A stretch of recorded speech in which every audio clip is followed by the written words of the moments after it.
Pessoal, da nota a gente enfrentar embargo de declaração dentro da estrutura dos juizados especiais.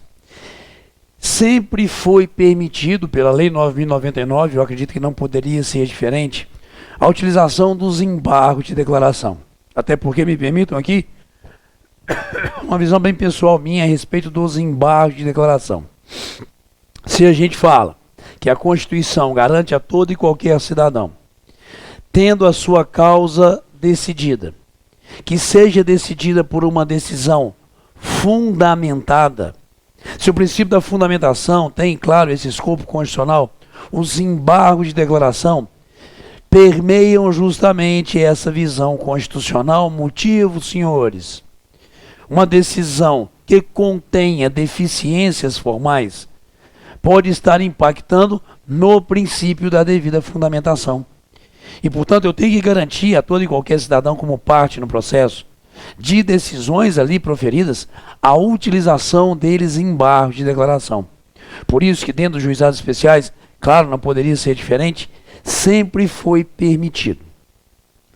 Só que no início do vigor da lei dos juizados, nós tínhamos alguns motivos dentro do Código de Processo Civil para utilização dos embargos de declaração, que depois foram sendo ali objeto de modificação futura dentro do CPC, o que criou ali um descompasso entre os motivos de interposição dos embargos de declaração na Lei 9.099 e motivos de interposição dos embargos de declaração no Código de Processo Civil.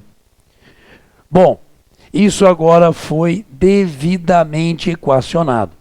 Podemos afirmar que hoje a utilização dos embargos de declaração nos juizados especiais e, claro, nele, Código de Processo Civil, tem uma equivalência por força da norma atual. Está ali, ó. Artigo 48 da Lei 9.099. Caberão embargos de declaração contra sentença ou acórdão nos casos previstos no Código de Processo Civil. Ou seja, ele hoje, juizado especial, ela hoje, Lei 9.099, não traz mais como trazia no passado.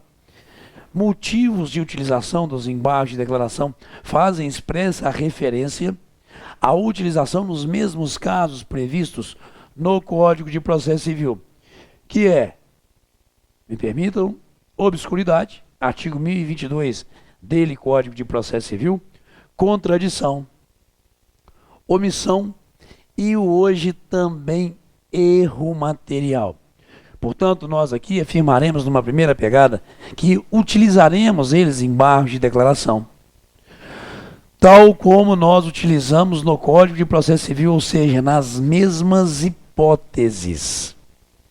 Mas continua no material comigo que eu tenho uma pequena referência a fazer. Senhores, há um enunciado do FONAGE, está aqui o enunciado 162, que vai dizer para a gente que não se aplica ao sistema dos juizados especiais a regra do artigo 489, diante da expressa previsão contida no 38. Nós trabalhamos já esse artigo, já trabalhamos esse enunciado do FONAGE, já fizemos a crítica devida a ele. Já vimos aqui, inclusive, o artigo 489, que é aquele princípio da devida fundamentação, hoje lançado dentro do Código de Processo Civil. E ele, artigo 1022, vai dizer que nós consideraremos omissa, parágrafo único, percebam, artigo 1022 do Código de Processo Civil, parágrafo único, nós consideraremos omissa uma decisão que incorra em qualquer das condutas descritas no artigo 489, parágrafo 1º. Mas ao afirmarmos que nós não aplicaremos, enunciado 162, nos juizados especiais do artigo 489, deixa de ser motivo de omissão. Dentro dos juizados especiais, não estar a decisão ali devidamente fundamentada, conforme determina o 489, parágrafo 1º do CPC. Então nós aplicamos aqui, claro, todas as hipóteses de utilização, embargos de declaração, CPC, nos juizados especiais, mas com esse pequeno, digamos assim, limite. Já que ali o artigo 1022 me fala, é omissa uma decisão que não contemple tudo aquilo que o 489 está aqui exigindo, coisa que é retirada por força desse enunciado do FONAGE, cuja crítica nós já aqui a fizemos. Continuemos o nosso material, por favor, está ali. Senhores, me diz o enunciado 63 do FONAGE, ok? Que contra decisões das turmas recursais são cabíveis somente os embargos declaratórios. E o recurso extraordinário não é admissível no âmbito dos juizados da Lei 9.099 a utilização de recurso especial. Mas a gente tem uma mania, cara, até agora recentemente saiu uma decisão do STJ dizendo que toda decisão, qualquer que seja o seu conteúdo, proferida na liquidação, no cumprimento de sentença ou no processo de execução, independentemente do seu conteúdo, é atacável por agravo de instrumento. Peraí, artigo 1015, parágrafo único, já fala isso para mim. Então a legislação nossa dá um parâmetro. E aí a jurisprudência tem a mania, às vezes, de falar o óbvio. Sabe, é um dos grandes absurdos em termos jurisprudenciais. Tribunal, ou tribunais, ou juízes, seja o que for, baixar enunciados, súmulas, precedentes. Quando a lei já está ali rasgando para mim, e aqui não é a lei, não, é a Constituição, olha lá. Me diz a Constituição ser cabível, ok? Recurso extraordinário nas causas decididas em única ou última instância.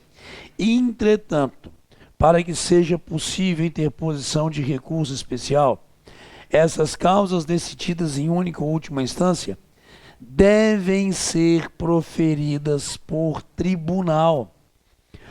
Ora, e o acórdão proferido ali pela turma recursal não é uma decisão de tribunal. É uma decisão colegiada, mas de juízes de primeiro grau. Aí eu te pergunto, para que o FONAGE vai dizer que contra a decisão ali, o acórdão da turma recursal é cabível em base de declaração? Beleza, está na lei. Bem como recurso extraordinário. Somente recurso extraordinário. Senhores, eu sei, a Constituição fala isso para mim, mas há uma mania dos nossos tribunais ou colegiados, até aqui como estamos observando, de baixar enunciados, súmulas, tipo assim, cara, a lei já está falando isso para mim, aqui inclusive é a Constituição, desculpa a revolta. Porque fica ali uma forma de que nós estamos assim decidindo, estão decidindo coisa nenhuma, a lei, aqui no caso a Constituição já fala.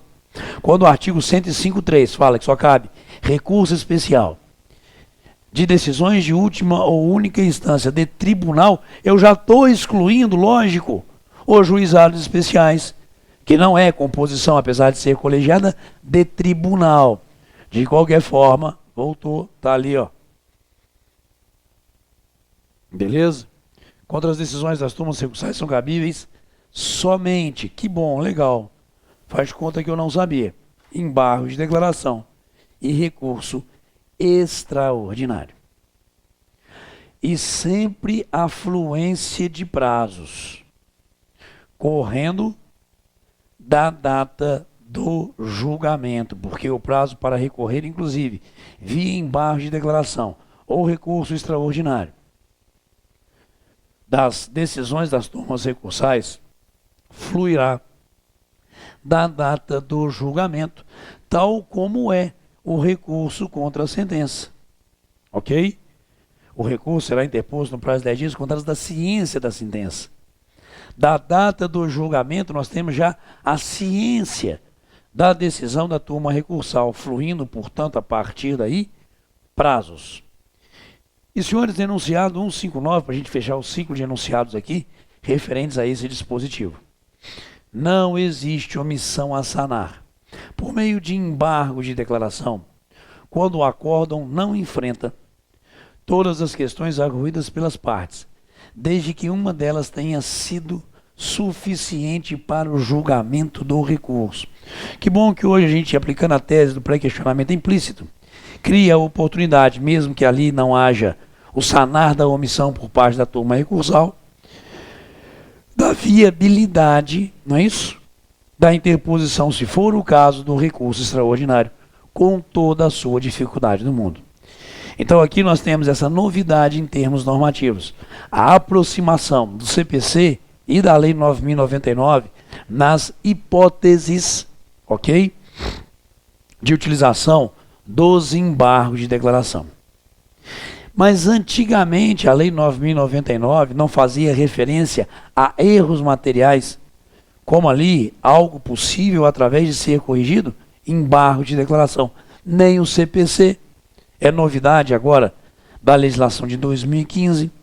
E aí nós tínhamos e temos ainda nele, artigo 48, julgou, parágrafo único, que os erros materiais podem ser corrigidos de ofício. Senhores, isso também sempre foi lícito no Código de Processo Civil. Me dizendo no artigo 494 que, publicada a sentença, o juiz só poderá alterá-la para, inclusive, corrigir de ofício ou a requerimento inexatidões materiais ou erros de cálculo. Portanto, não há novidade nenhuma ali no parágrafo único do artigo 48, ao afirmar hoje ser possível, ao afirmar que na Lei 9.099 os erros materiais podem ser objeto de conserto, de correção, de ofício pelo juiz, porque tal também é o permissivo, que aqui nós já temos há muito tempo, na verdade, no Código de Processo Civil antigo e no atual mantido no artigo 494. Quando nós analisamos o recurso contra a sentença dentro dos juizados, nós botamos por terra ali o princípio da oralidade, já que o recurso inominado, recurso contra a sentença, deve ser interposto pela modalidade escrita. Mas quando nós lidamos com eles, embargos de declaração, nós retomamos a figura, percebam, da oralidade. Os embargos de declaração serão interpostos por escrito ou oralmente, no prazo de 5 dias contados da ciência da decisão. Senhores, sabemos que todo e qualquer prazo aqui no juizado, para situações de atos recursais, corre justamente da cientificação da decisão. Ótimo. E que aqui nós retomamos a figura da oralidade em termos recursais, já que pode ser apresentado por escrito oralmente no prazo de 5 dias. Ao contrário, como nós falamos, artigo 42, o recurso contra a sentença tem que ser por petição escrita. Então, aqui em termos recursais, podemos afirmar que existe sim, não em plenitude, mas de uma forma limitada, a preservação do princípio da oralidade, sendo possível ao cidadão, juizados especiais, oral ou escrito, apresentar os seus embargos de declaração no prazo de 5 dias. E esse prazo ganha foro de universalidade, porque também assim o é hoje no CPC. Quando a gente analisa ali o artigo 1003 do CPC, nós observamos uma tentativa do legislador, assim podemos afirmar, de uma unificação de prazos em termos de recurso. O CPC atual nos fala, artigo 1003, parágrafo 5º, que, excetuados os embargos de declaração, o prazo para interposição de recursos e para responder é de 15 dias. Salvo os embargos de declaração que hão de ser opostos, artigo 1023, no prazo de 5 dias.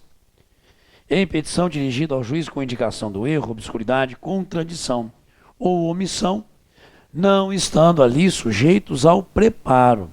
Beleza. Senhores, então, dentro da figura da forma de apresentação dos embargos de declaração, nós observamos o conteúdo, não é isso? Nós aqui partimos da premissa de que, escrito ou oral, contados da ciência da decisão, prazo de 5 dias, uma universalidade em termos de prazo. Voltamos ao nosso material, por favor. Aí vem os 50 e cria uma radical mudança, um radical rompimento em relação a preceitos da Lei 9.099 de forma antiga. Vem cá. Talvez alguns ainda carreguem internamente um mantra equivocado. Qual equivocado mantra, senhores? No CPC, os embargos de declaração interrompem prazo. Nos juizados especiais, suspendem. E aí ficava um descompasso e um problema sério. Qual? Também nos juizados especiais, nós vamos admitir embargos de embargos. Então, antigamente, ficava um troço muito doido. Quer ver, ó? Eu tinha aqui, por exemplo, a sentença, vou partir dela, proferida lá no juizado. Aí eu tenho, segundo a lei, 10 dias para interpor o meu recurso contra a sentença. Aí eu vinha no 5º dia do prazo e entrava com embargo de declaração.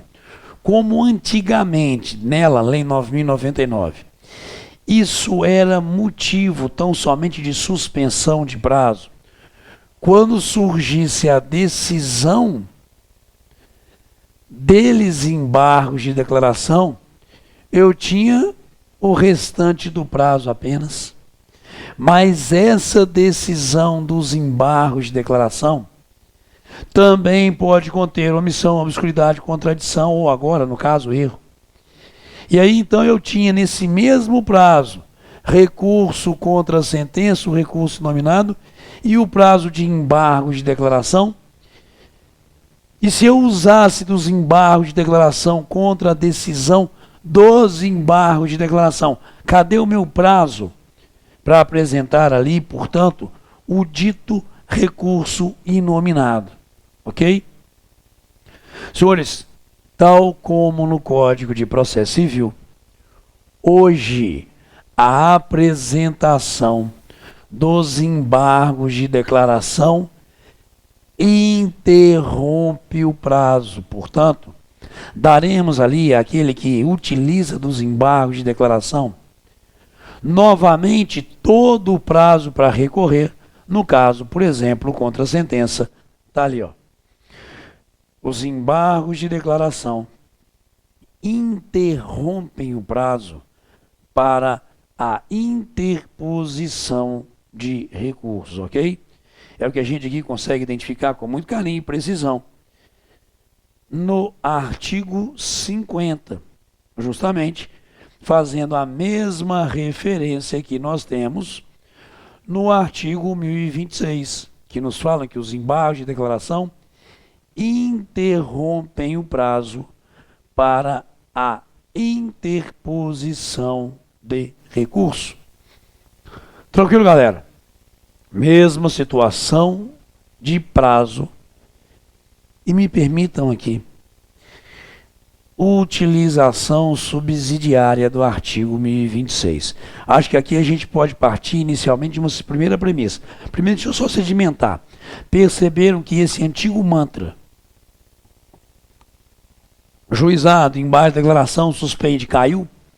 Embargo de declaração, CPC ou juizado especial, interrompe prazo para apresentação do recurso sequenciado, seja ele recurso nominado contra a sentença ou mesmo recurso extraordinário contra ali o acordo. Bom, vamos fazer aqui agora uma pegada de aplicação subsidiária, por favor. O 1026 não fala apenas e tão somente da interrupção de prazo. Ele, 1026 do CPC, nos fala que os embargos de declaração não possuem efeito suspensivo. E aí, então, farei aos senhores uma pergunta. Essa premissa também se aplicará na estrutura dos juizados especiais? Claro que sim, senhores. Se o próprio recurso contra a sentença não carrega efeito suspensivo, muito antes, pelo contrário, discutimos isso, ele tem ali tão somente efeito devolutivo, não há que se afirmar que eles, embargos de declaração, vão suspender, ok? Efeito de decisão.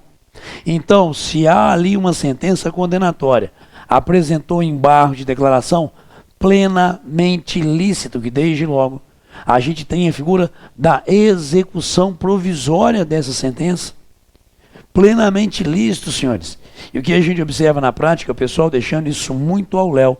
Pessoal não entrando ali, cara, em ênfase, tá? Beleza?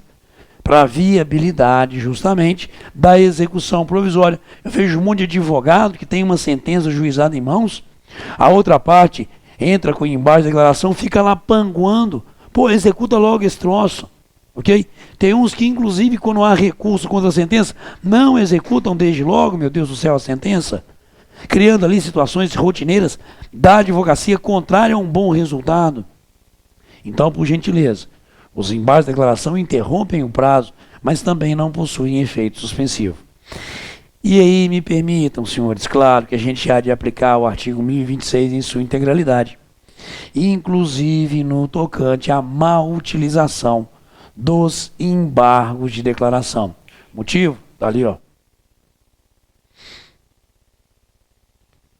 Quando manifestamente protelatórios os embargos de declaração, porque muitas vezes a advocacia utiliza desse recurso exclusivamente com o deliberado intuito, senhores, de arrastar o processo por um prazo um pouco maior. Quando manifestamente protelatórios os embargos de declaração, o juiz ou tribunal, em decisão fundamentada, condenará o embargante a pagar ao embargado multa não excedente a 2% sobre o valor atualizado da causa. E se houver a reiteração de embargo, essa multa, inclusive, será elevada a 10%. Portanto, a gente pode, claro, aplicar subsidiariamente toda a estrutura do artigo 1026 aqui a ele, artigo 50. Ok? Então, primeiro rompimento. Não se afirma mais que os embargos de declaração suspendem prazo. Ele interrompe. Mas eles, embargos de declaração, na estrutura da Lei 9.099, tal como no Código de Processo Civil, não suspendem a eficácia de decisão. Beleza? Valeu, pessoal.